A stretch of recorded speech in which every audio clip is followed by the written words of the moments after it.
देशाच्या विकासाला असतं, एक मत तुमचं देशाच्या प्रगतीला असतं आणि त्यामुळे राज्याच्या विकासासाठी देखील तुमच्या एका मताचं फार महत्व आहे। त्यामुळे मतदान प्रत्येकाने करणं हे आपलं कर्तव्य आहे आणि हे पवित्र काम प्रत्येकाने पार पाडलं पाहिजे। राहिली गोष्ट दुसरी, मतदारांमध्ये विश्वास निर्माण करण्याचं काम। आपण मला सांगा, 2.5 वर्षामध्ये मागच्या काय काम झालं?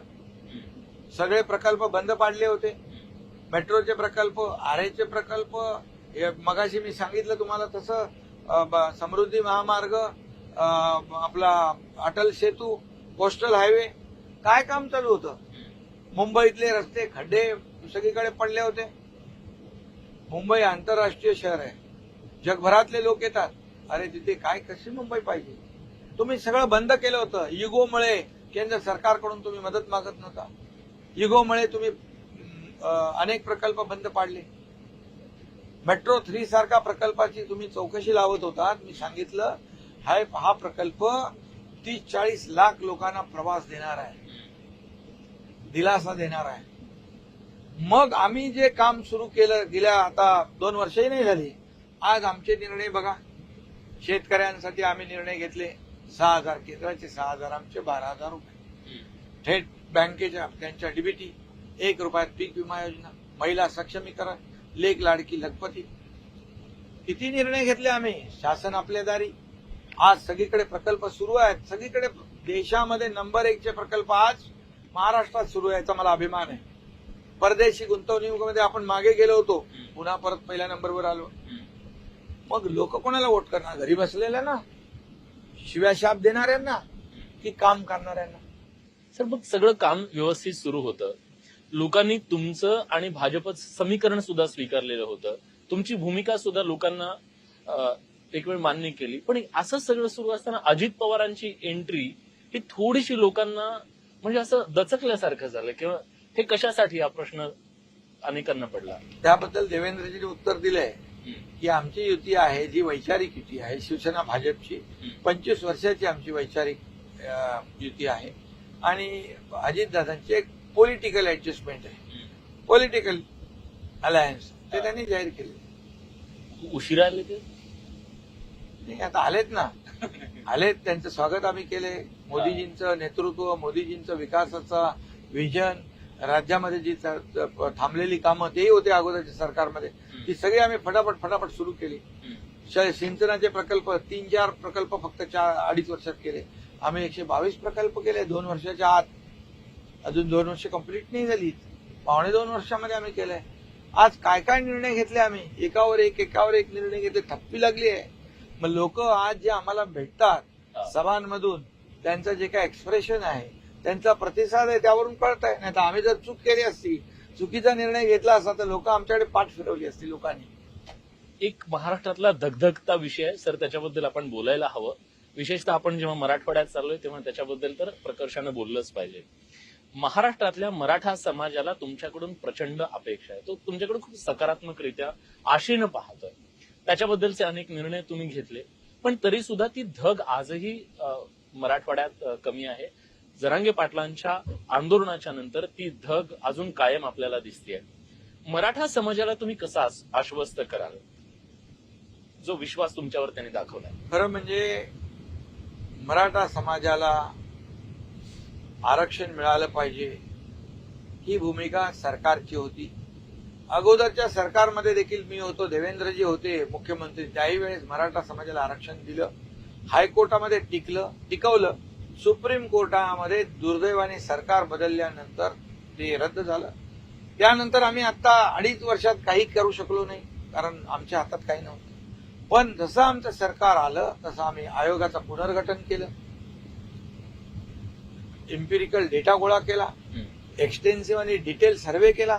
2-2, 3-3 लाख लोक दररोज तिथे सर्व्हे करत होते आणि जे सुप्रीम कोर्टाने म्हटलं होतं, मराठा समाज सोशली आणि एज्युकेशनली बॅकवर्ड आहे हे सिद्ध करा।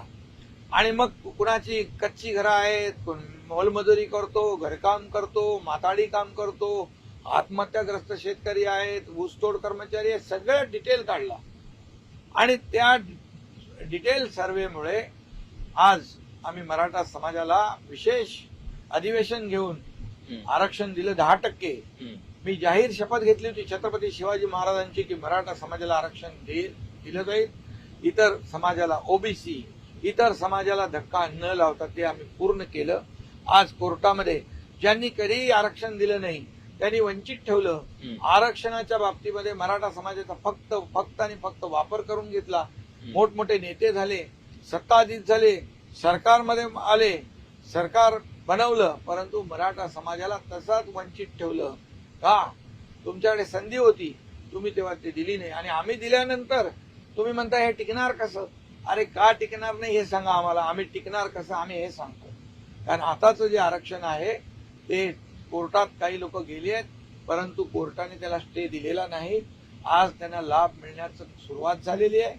आणि हा जे मराठा आरक्षण आम्ही दिलंय ते पूर्ण कायद्याच्या चौकटीत बसवून टिकणारं आरक्षण.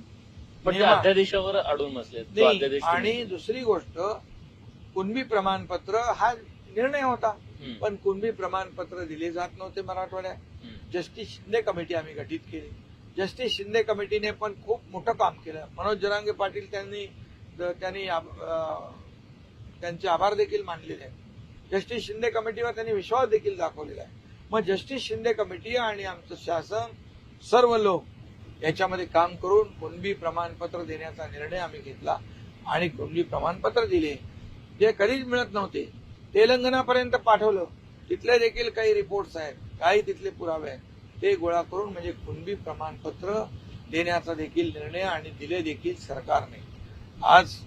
आणि म्हणून जे आज टीका करतायत त्यांनी स्वतःच्या गिरेबांमध्ये झाकून बघायला पाहिजे की आम्ही काय केलं. जेव्हा आमच्याकडे संधी होती त्यावेळेस आम्ही संधी दिली नाही, संधीचं सोनं केलं नाही. या मराठा समाजाला असाच वंचित ठेवलंय. आणि म्हणून मराठा समाज सुटणे त्यांनी विचार केला पाहिजे, आपलं कोण आणि परकं कोण. त्यामुळे जे मनोज जरांगे पाटील यांनी देखील या निवडणुकीमध्ये त्यांना देखील काही लोक काही तटस्थ भूमिका घेतली.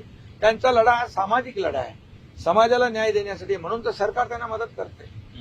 राजकीय लढा असता तर मग. पण आरोप असाही झाला ना की मनोज जरांगेच्या पाठीशी तुम्हीच आहात म्हणून मी चांगल्या कार्यकर्त्याच्या मागे नेहमी उभा राहतो. एवढी डेअरिंग कोण करेल, एवढे धाडस कोण करेल जाहीरपणे बोलण्याचं? इतर समाजाला धक्का न लावता मराठा समाजाला न्याय कोणी दिला? आज कुणबी प्रमाणपत्र, मराठा समाज 10% आरक्षण याचा लाभ आता घ्यायला. दुसरी गोष्ट जे अध्यादेशचं आपण म्हणालो त्याच्यावर काम चालू आहे. अध्यादेशाची अंमलबजावणी होईल, त्याच्यावर काम चालू आहे. त्याच्यावर जे आक्षेप आलेले आहेत त्याची स्क्रुटिनी चालू आहे, छाननी चालू आहे. आणि सरकार प्रत्येक बाबीमध्ये पॉझिटिव्ह आहे. सर एक राजकीय आरोप राहिला, काही गुन्हे जे दाखल झालेले आहेत, काही मनोज जरांगे पाटील यांना अपरोक्ष काही लोकांनी काही घटना केलेल्या आहेत. आज त्याचा मनोज जरांगे पाटील यांनी स्पष्टीकरण दिलेलं आहे.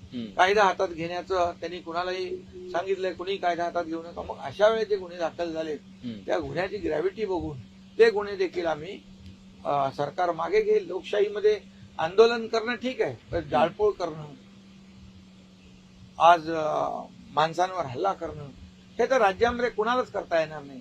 आणि म्हणून कायदा सुव्यवस्था राखणं, अबाधित राखणे सर्व जनतेच्या दृष्टीने हिताच आहे.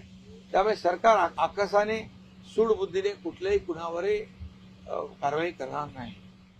कारवाईचा मुद्दा आला म्हणून वेगळ्या पद्धतीने राजकीय देवेंद्र फडणवीस यांना अटक करण्याचा प्रयत्न सुरू होता. आणखी काही भाजपचे नेते होते, त्यांना अटक करण्याचा प्रयत्न सुरू होता. हे खरं आहे.